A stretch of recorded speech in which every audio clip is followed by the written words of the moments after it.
বিএনপির ভারপ্রাপ্ত চেয়ারম্যান তারেক রহমান বলেছেন, মানুষ বিশ্বাস করে বিএনপির পক্ষেই ধীরে ধীরে দেশকে গড়ে তোলা সম্ভব। জনগণের এই আস্থা ধরে রাখার দায়িত্ব নেতাকর্মীদের। ঐক্যবদ্ধ থাকা ও আস্থা অর্জনের মধ্য দিয়ে দেশ পুনর্গঠনই এখন বিএনপির অঙ্গীকার বলেও মনে করেন তিনি। রাজশাহী প্রতিনিধি পরিতোষ চৌধুরী আদিত্যকে সাথে নিয়ে আহমেদ সরওয়ারের রিপোর্ট। দীর্ঘ ১৬ বছর পর অনুষ্ঠিত হলো রাজশাহী মহানগর বিএনপির সম্মেলন। রবিবার দুপুরে রাজশাহী সরকারি মাদ্রাসা ময়দানে এই সম্মেলনে লন্ডন থেকে ভার্চুয়ালি যোগ দেন বিএনপির ভারপ্রাপ্ত চেয়ারম্যান তারেক রহমান। সম্মেলনে দেয়া বক্তব্যে তারেক রহমান বলেন, গত বছরের ৫ আগস্ট সবাই মিলে স্বৈরাচার হটানো হয়েছে। জন আন্দোলনের মুখে তারা দেশ ছেড়ে পালিয়েছে। আজ স্বৈরাচার বিতাড়িত হয়েছে, স্বৈরাচার পালিয়ে গেছে। জনগণের শাসন আমাদেরকে প্রতিষ্ঠিত করতে হবে, জনগণের রাজনৈতিক অধিকার আমাদেরকে প্রতিষ্ঠিত করতে হবে। জনগণের রাজনৈতিক অধিকার প্রতিষ্ঠার মূল পন্থা হলো জনগণের সরাসরি ভোট প্রয়োগের ব্যবস্থা করা, এবং সেই ভোট প্রয়োগের মাধ্যমে জনগণ নির্ধারণ করবে কে আগামী দিনে একটি নির্দিষ্ট মেয়াদ পর্যন্ত এই দেশকে পরিচালনা করবে, জনগণের উন্নয়নের জন্য কাজ করবে।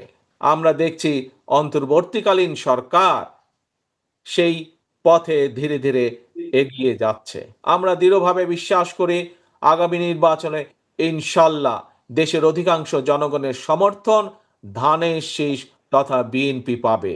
জনগণের সমর্থনে ইনশাল্লাহ সরকার গঠনে সক্ষম হলে পরে আমাদেরকে এই চ্যালেঞ্জগুলো মোকাবেলা করতে হবে। অনেকগুলো চ্যালেঞ্জ আছে সামনে। পদ্মা নদীর পানির অভাবে কিভাবে চারিদিকে মরুভূমি হয়ে যাচ্ছে ধীরে ধীরে। প্রিয় ভাই বোনেরা, আমাদেরকে চেষ্টা করতে হবে। আমরা আন্তর্জাতিক আদালতে যাব দরকার হলে, আমরা জাতিসংঘে যাব দরকার হলে, আমাদের পানির হিস্যা বের করে নিয়ে আসতে হবে। তিনি বলেন, যে কোনো রাজনৈতিক দলের লক্ষ্য ও উদ্দেশ্য হচ্ছে দেশ ও দেশের জনগণ। তাই জনগণের আস্থা ও বিশ্বাসের মর্যাদা দিতে হবে। এই বিশ্বাস এবং আস্থা ধরে রাখার দায়িত্ব কার? আমাদের সকলের। আমরা যারা বিএনপি করি, জনগণ যাতে আমাদের উপরে আস্থা রাখে, জনগণ যাতে আমাদের উপরে বিশ্বাস রাখে, সে আস্থা এবং বিশ্বাস ধরে রাখার দায়িত্ব কার? এই দায়িত্ব হচ্ছে শহীদ জিয়ার নেতাকর্মীর, এই দায়িত্ব হচ্ছে খালেদা জিয়ার নেতাকর্মীর দায়িত্ব।